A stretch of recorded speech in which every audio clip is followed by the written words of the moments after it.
On vous souhaite la bienvenue à ericlatour.com. Dans quelques instants, on reçoit le nouveau président de la Chambre de commerce et de l'industrie du Richelieu, Alain Paradis, qui est directeur général de Le Sueur et Frères, qui a déjà été en politique municipale il y a quelques années. Mais d'abord, Mario Bastien de la ville de Saint-Jean pour nous parler de ses spectacles en plein air au parc Jerry Boulet à Saint-Jean.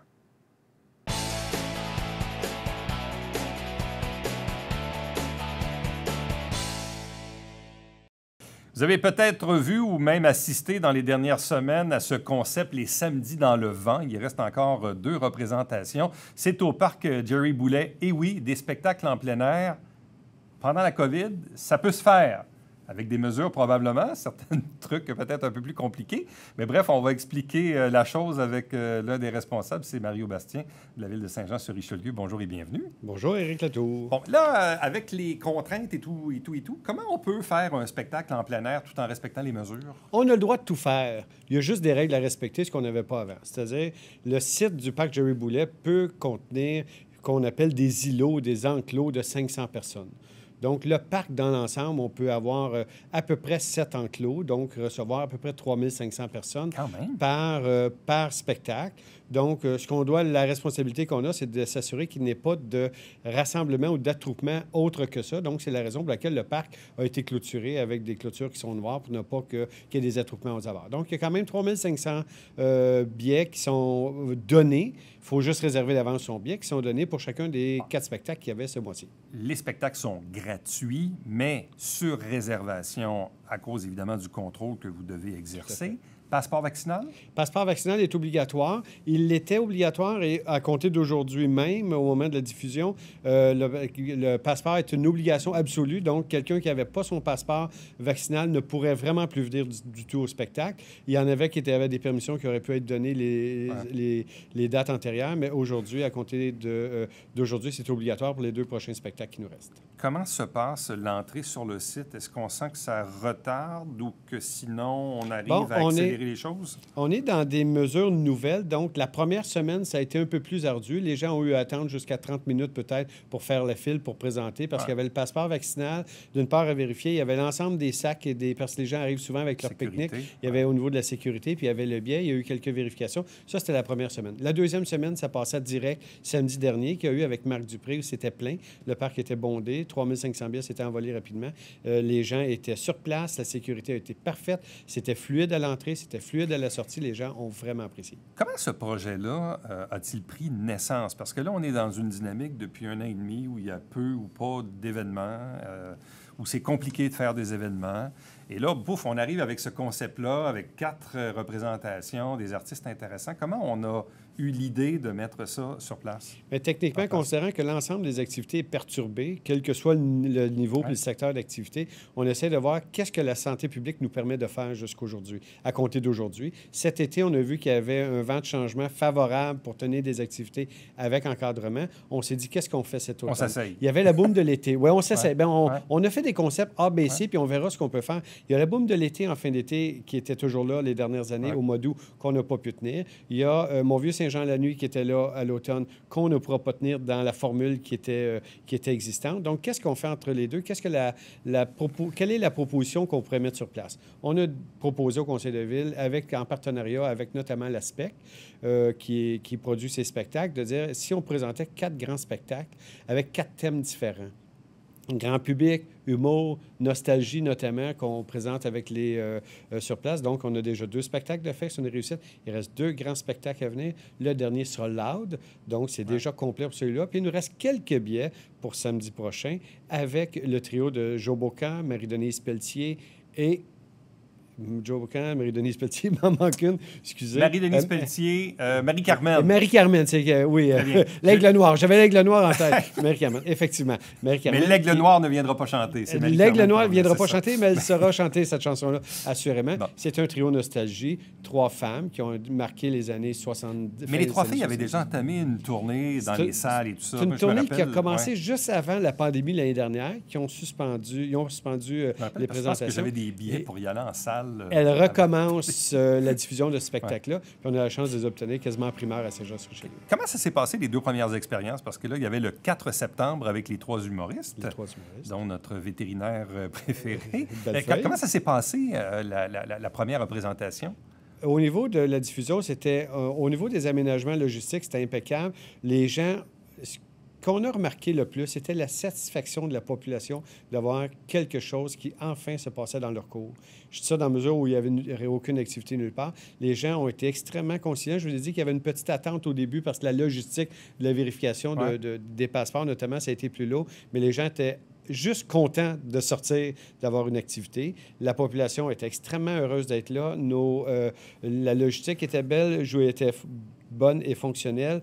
Les shows ont levé. Là. Les gens étaient extrêmement contents d'être là. J'ai eu plein de commentaires. J'y étais présent moi-même au premier show, dès la première semaine. Les gens étaient extrêmement contents de ce spectacle-là. Est-ce que c'était complet? C'était complet à 3500 personnes, oui, effectivement. Donc, ça s'est vendu tous les billets, hormis le show qui nous reste en fin de semaine prochaine avec le show Nostalgie, avec les 3 chanteuses. Les billets se sont vendus, se sont donnés en moins de 24 heures, se sont réservés en moins de 24 heures. Il faut réserver en ligne, il faut avoir son passeport vaccinal. Réserver en ligne, vous êtes identifié dans un espace dans le parc, là, 1, 2, 3, 4, 5, 6, 7 espaces. On vous amène dans votre espace. Il y a un écran géant. Il y a un écran géant pour, si vous êtes un peu plus loin, que vous voyez très bien la scène. Je vous dirais, je suis allé hier soir, pas plus tard qu'hier soir, au Francophonie de Montréal, et on n'a rien à envier aux grandes organisations nationales. Au niveau de l'organisation, de la logistique et de la qualité de nos shows. Rien. J'y étais hier pour aller mesurer, dire, nous autres, est-ce qu'on fait bien les choses? Puis on fait merveilleusement bien, comme les meilleurs au Québec. Donc, le premier spectacle, François Bellefeuille, Simon Gouache, Guillaume Pinault et d'autres invités, le 4 septembre. Samedi dernier, c'était Marc Dupré. En fait, la question que j'ai envie de poser, c'est, il était disponible? Bien, tout ça se travaille depuis de nombreux mois en disant on a fait des scénarios. Il y a d'autres noms aussi que j'aurais pu vous nommer il y a 2 mois qui se sont désistés parce que toutes sortes de contraintes liées à la COVID notamment, mais on les a bookés d'avance en stand-by, ce qu'on appelle en stand-by, en disant on a des dates tentatives, qu'est-ce qu'on peut fixer? Mais je vous avouerai qu'on avait dans la région les meilleurs pour faire ces bookings-là, comme on dit en anglais. C'est l'Aspect, Guy Boulanger et son équipe sont extraordinaires. C'est eux qui produisent le spectacle. La ville produit l'événement.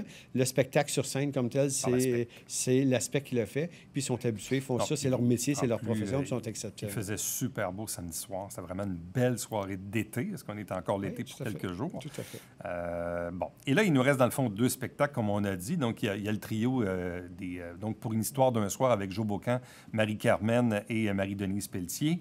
Là, il reste encore des billets disponibles au moment où on enregistre l'entrevue. Au moment où on enregistre l'entrevue, il reste quelques dizaines de billets. Pressez-vous. Allez-y rapidement. Il faut réserver sur le site de la SPEC. Il faut réserver d'avance. Ce que ça prend, c'est votre nom, votre numéro de téléphone et votre adresse courriel pour réserver la place. Et c'est aussi facile que ça vous coûte 0 $, mais il faut être enregistré pour pouvoir rester à tous les événements. Et est-ce que je comprends que le 25 septembre, pour Loud, malheureusement, il est déjà trop tard? Il est déjà trop tard. Par contre, si les gens vont réserver, ils peuvent laisser leur nom sur une liste d'attente. À chaque spectacle, il y a des gens qui se désistent à la dernière minute et nous remplaçons les gens qui se désistent. Donc, on réussit à avoir des salles combles parce qu'il n'y a pas des billets qui sont laissés en plan parce que les gens ne pouvaient pas se présenter. Ils ont juste... Puis 48 heures avant le spectacle, chaque spectateur reçoit un courriel et s'il devait se désister, il peut juste cliquer « Je me désiste » et les billets sont remis à disposition de d'autres, puis on comble les places comme ça. On est bien heureux de ça. OK. Comment ça fonctionne pour les consommations? Est-ce que Oui. les gens peuvent acheter de la bière? Non, on n'a pas mis... les règles sont extrêmement... Il est possible d'en faire, mais c'est extrêmement restrictif. On dit aux gens, apportez votre Coleman. Apporter votre bière, c'est permis. C'est pas toujours permis dans les parcs, mais il y a des parcs, il y a des endroits que c'est permis. Les places publiques, le parc des Éclusiers, le parc Ronald-Beauregard et exceptionnellement, le parc Jerry Boulet pour la tenue des spectacles avec votre petit Coleman. Aucun contenant de verre, c'est la seule chose, puis sont vérifiés à l'entrée. Les contenants de verre doivent rester à l'entrée. On n'en veut pas dans le parc. On ne veut pas qu'il arrive des blessures par bouteille. Donc, les gens peuvent amener leur snack. Et il faut se rappeler que les gens peuvent arriver un peu plus tôt. C'est à 19h30 le spectacle. Ils peuvent arriver vers 18h, 18h15. Ils vont avoir les meilleures places dans leur îlot et ils peuvent amener leur pique-nique. Beaucoup de familles sont arrivées avec des pique-niques aussi. Leurs chaises, ils peuvent prendre leurs chaises, s'asseoir dans la place. La plupart des personnes arrivent avec les chaises de jardin. Bon, là, il a fait beau jusqu'ici. Malheureusement, un événement extérieur, on ne sait jamais. Bon, si parfois il y avait vraiment une averse épouvantable là, dans les 2 prochains samedis, on fait quoi? Annulation. C'est ça, hein? Ouais, on ne peut pas reporter. L'infrastructure, l'implantation, c'est trop difficile. S'il y avait des conditions de pluie normales, on pourrait tenir une partie des spectacles, c'est sûr. S'il y avait des conditions de pluie exceptionnelles, les spectacles sont simplement annulés. On ne pourrait pas aller plus loin. C'est gratuit, donc c'est financé par la Ville? C'est 100% financé par la Ville. Je vous dirais, ce n'est pas des nouveaux dollars qu'on a injectés, c'est dans tous les dollars loisirs qu'on n'a pas dépensés autrement cette année parce qu'il y a des programmations. Vous aviez une réserve, vous aviez un bas de laine. Bien, c'est le bas de laine. Il y a beaucoup d'activités qui ne peuvent pas avoir lieu. C'est pour ça que je dis que nos équipes se sont mis à conceptualiser des scénarios A, B, C pour voir qu'est-ce qu'on peut faire selon ce que la santé publique nous permettra de faire, puis lequel des scénarios est le meilleur. On les présente au conseil de ville. On travaille toujours avec les partenariats, souvent la Société de développement du Vieux-Saint-Jean, les Montgolfières, Tourisme au Richelieu, l'ASPEC. On tente de travailler avec les partenaires pour faire en sorte que ce soit tous et chacun qui puissent contribuer au projet. Qu'est-ce qu'on retient de l'organisation de ces événements-là? Parce que depuis quelques années, avec le réaménagement du parc Jerry-Boulet, bon, il y a en temps normal la Fête du Canada, la Fête nationale. On a eu également les spectacles de type Queen ou Pink Floyd, symphonique. Avec Classica. Classica, qui ont été vraiment majestueux. Là, on tient 4 spectacles au même endroit dans un bout de l'histoire où, en plus, on a des mesures liées à la pandémie. Mais qu'est-ce qu'on retient du potentiel présent et futur du parc Jerry-Boulet? Moi, je vous dirais, ce que je retiens le plus de Saint-Jean-sur-Richelieu, au-delà du parc Jerry-Boulet, c'est notre capacité, la capacité à réaliser des grandes choses, la qualité de les organiser de manière extrêmement professionnelle et aussi, nous visons, nous, Saint-Jean-sur-Richelieu, à devenir la plaque tournante événementielle touristique de la Montérégie. On a mis en place tous les outils pour le faire dans les dernières années, et ça depuis 2016, depuis le 350e. On a développé énormément avec les partenaires, à l'interne aussi, les qualités d'organisation pour répondre aux gens. Puis on veut devenir la destination clé en Montérégie. On travaille dans ce sens-là. Ouais, il y a vraiment un potentiel récréo-touristique avec la proximité de Montréal, Montérégie, Rive-Sud, là. Avec la rivière, notamment. Là, Regardez ce qu'on a fait cette année avec Allô Richelieu sur la rivière, le parc Ronald-Beauregard, ce qui se passe au parc Jerry-Boulet, la capacité d'aménagement. Et je vous inviterai tout au cours du mois d'octobre, pardon.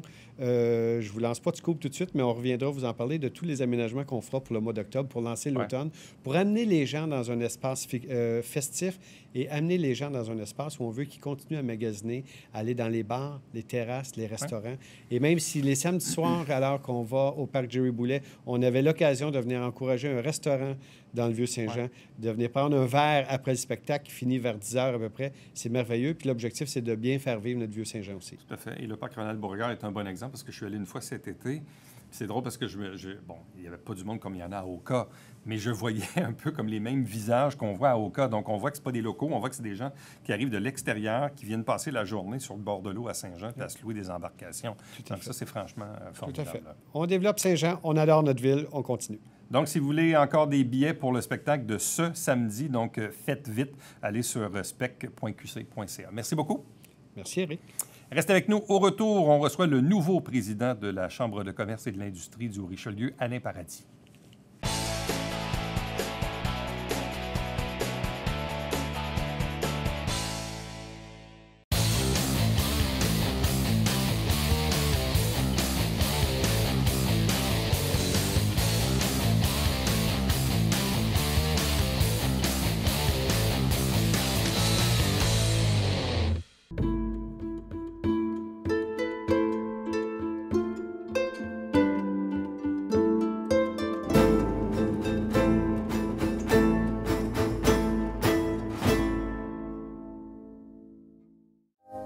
Mesdames et messieurs, bonjour et bienvenue à La Justice entre nous. Mon nom est Serge Lemaire.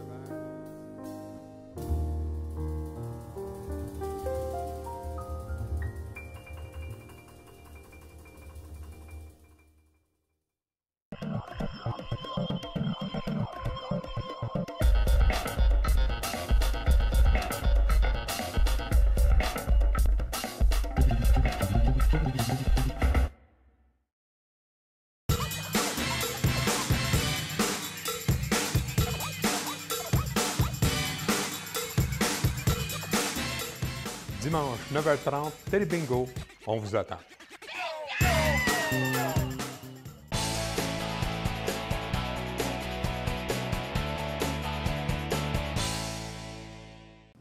La Chambre de commerce et de l'industrie du Haut-Richelieu a maintenant un nouveau président à la tête de son conseil d'administration et j'ai nommé Alain Paradis. Il est avec nous. Bonjour et bienvenue. Bonjour, M. Latour. Déjà quand même impliqué au sein de la Chambre depuis quelques années déjà. Pourquoi? Parce que c'est quand même... Quand on accepte ce mandat-là, il y a des tâches, il y a des responsabilités, il y a surtout des heures de plus qui s'ajoutent dans la semaine. Qu'est-ce qui fait qu'on accepte un mandat comme celui-là? Bon, j'ai jamais refusé les mandats quand ils se présentent. Surtout un mandat intéressant comme celui-là. J'ai toujours été un gars de défi.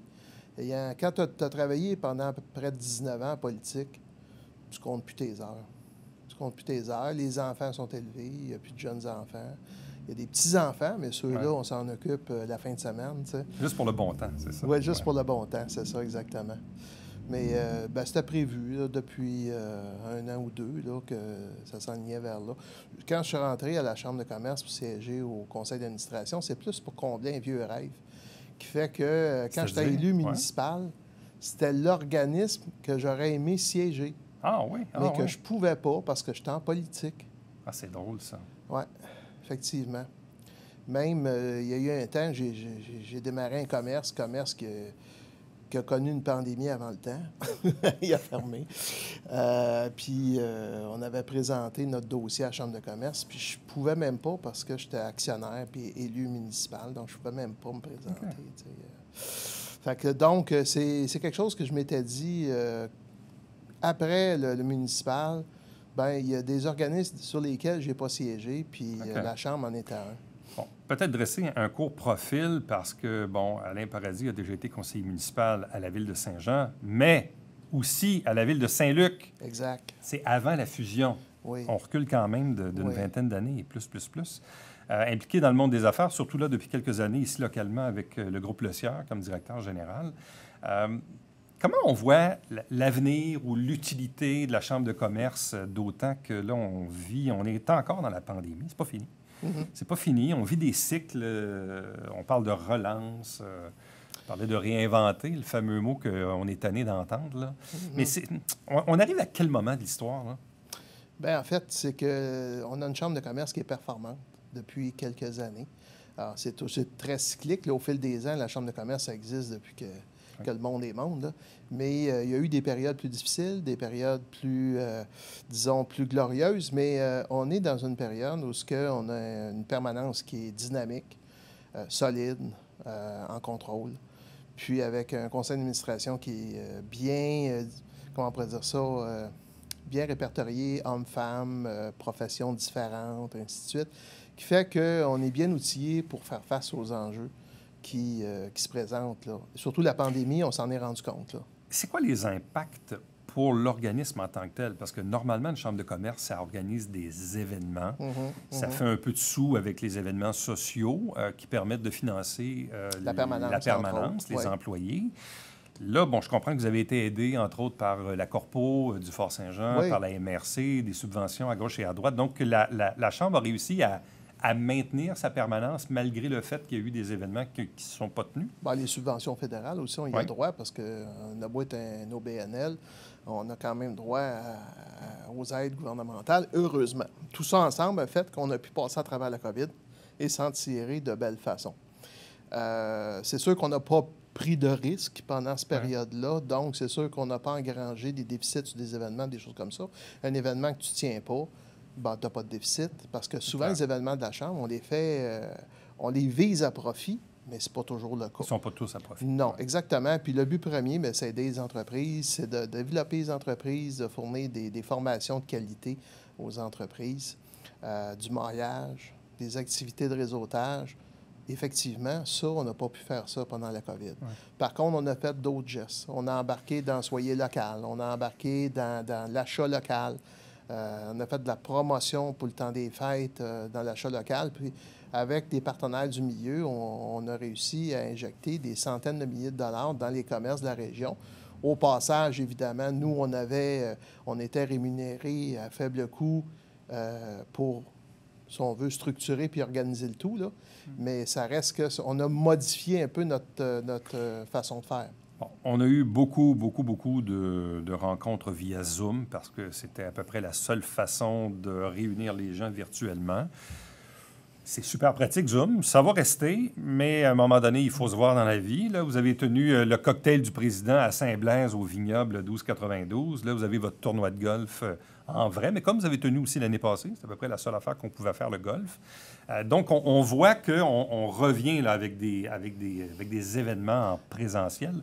Autre mot qu'on est tanné d'entendre. Mais est-ce que ça va être ça un peu cette année? Est-ce qu'on va être en mode hybride? Hybride, oui, ça va être hybride. Tu sais qu'on va respecter, autant pour nos administrateurs que pour les entreprises. Je pense que certaines entreprises, ça a fait leurs affaires d'être en mode virtuel. Ne serait-ce que les agriculteurs, ne serait-ce que des gens qui sont appelés à voyager beaucoup. Bon, le fait que de pouvoir assister de façon hybride, bon, ça devient intéressant pour eux. D'un autre côté, on ne se cachera pas qu'on n'a pas l'auditoire, le même auditoire en mode virtuel. Tu sais, quand on est habitué d'avoir du 150, 200, 250, en virtuel, si on réussit à avoir 50 personnes, là, puis 75 personnes, on se tape dans les mains. Là.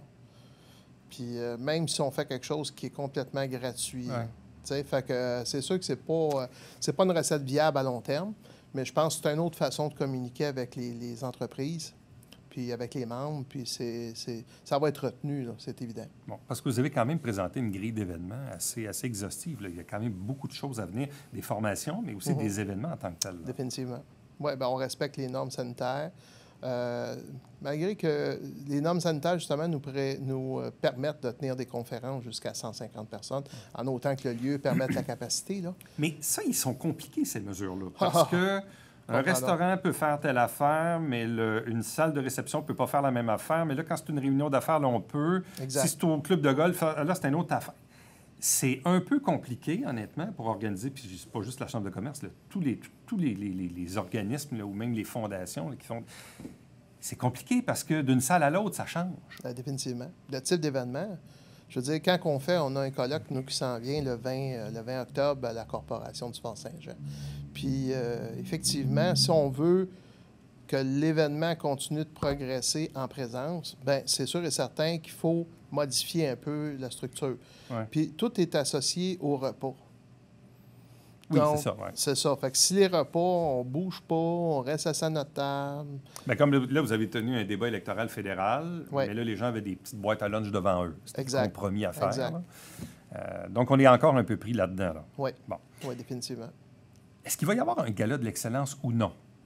Bien, Cette présentement, année. nous, on travaille pour qu'il y en ait un. Là. Tu sais, c'est sûr et certain qu'on ne peut pas prévoir l'avenir, mais je pense que si on regarde ce que le gouvernement fait présentement, c'est que il resserre l'étau autour des personnes non vaccinées pour Clairement. ralentir.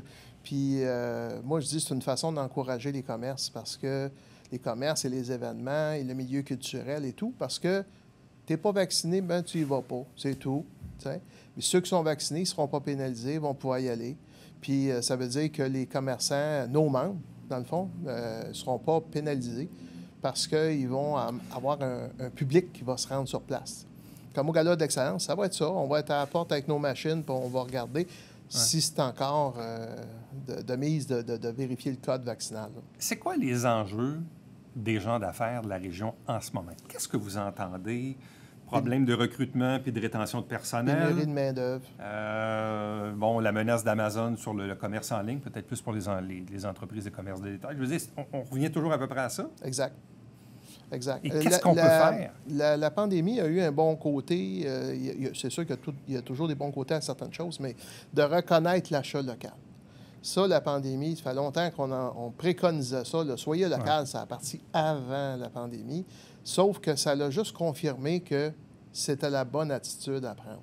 Je veux dire, avant d'aller investir en dehors de la région, regarde donc sur ton territoire s'il y a quelque chose qui se vend équivalent, à prix équivalent, ou moins cher, ou légèrement plus cher. Parce que quand tu as un problème, c'est facile d'aller voir le commerçant local et dire « j'ai un problème ». Puis c'est bon pour le business to business aussi. Là.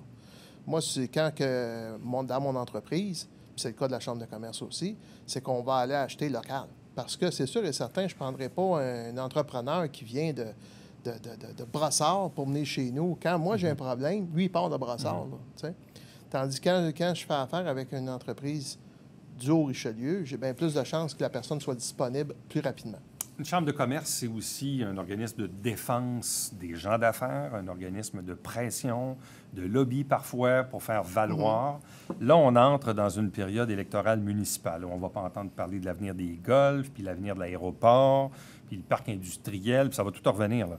Est-ce que la Chambre a l'intention pas de s'immiscer dans la campagne électorale, mais de faire valoir, disons, les enjeux sur lesquels vous souhaitez entendre les candidats? Ouais, définitivement, nous autres, on est apolitique. C'est sûr que chacun de nous, individuellement, on a des préférences, mais ce n'est pas à nous de guider le débat. C'est à nous d'informer les différentes personnes qui se présentent, les différents partis qui se présentent, peu importe le niveau, pour des enjeux qu'on retrouve ici, qui sont des fois souvent les mêmes que dans d'autres régions, mais souvent un peu différents aussi. Mais je pense que l'année passée, je n'ai pas le chiffre exact, là, mais en termes de communiqué de presse et d'intervention, ça se chiffre à peu près une centaine là, de la Chambre de commerce. Parce que nous, ne tirant pas une grosse partie de notre financement des financements publics, ça nous donne une certaine liberté d'action que d'autres organismes n'ont pas. Fait que nous, on peut dire, bien, écoutez, attention, là, il y a cet enjeu-là dans le coin, puis positionnez-vous par rapport à ça. Mais on n'ira pas dire aux gens, allez voter pour cette personne-là ou ce parti-là parce qu'il a pris telle orientation. Non, c'est pas notre rôle. En terminant, de ce que je comprends, le membership est toujours bon parce qu'aussi le premier geste pour faire vivre sa chambre de commerce, c'est de renouveler sa carte de membre. Monsieur Latour, moi, je vous dirais que je ne comprends pas qu'une entreprise, quelle qu'elle soit sur le territoire, n'a pas les moyens d'acheter un membership. Parce que les gens, malheureusement, quand ils achètent un membership, s'attendent que la Chambre va tout faire pour eux autres. Oui, c'est vrai qu'on va tout faire, mais il faut quand même l'entreprise s'investisse un peu, puis soit participe aux activités, soit appelle la Chambre de commerce pour dire « Connaissez-vous quelqu'un qui fait telle affaire? » Ou « Y a-t-il quelqu'un dans la région qui fait ça? » Ou « Qui a telle sorte de déchets que moi, je serais prêt à acheter? » La scène appelle. Servez-vous-en de votre membership. Puis c'est comme ça qu'on rentabilise un membership. Moi, c'est sûr, tu es entreprise, tu es entrepreneur, tu adhères à la Chambre de commerce. Parce que tout seul, tu peux bien essayer de crier fort, mais quand tu es avec 500, 600, 700 membres, comme ça a déjà été, bien, à ce moment-là, le poids a beaucoup plus d'impact.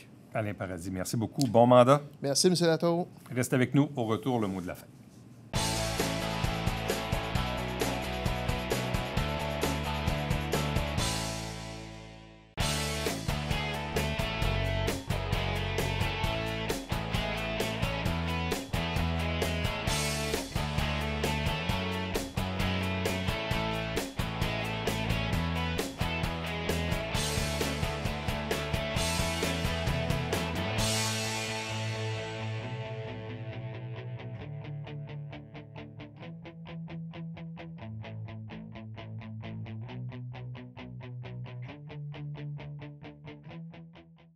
Vous l'avez probablement vu, il y a eu des travaux importants sur le boulevard du Séminaire, notamment dans le secteur du McDonald's. Là, il y a des nouveaux feux de circulation, il y a des terre-pleins également qui ont été remplis, donc il y a des intersections où on ne peut plus traverser. Mais là, il y a un feu de circulation à l'intersection Séminaire et Georges Faneuf, donc soyez prudents. À demain. Bye-bye.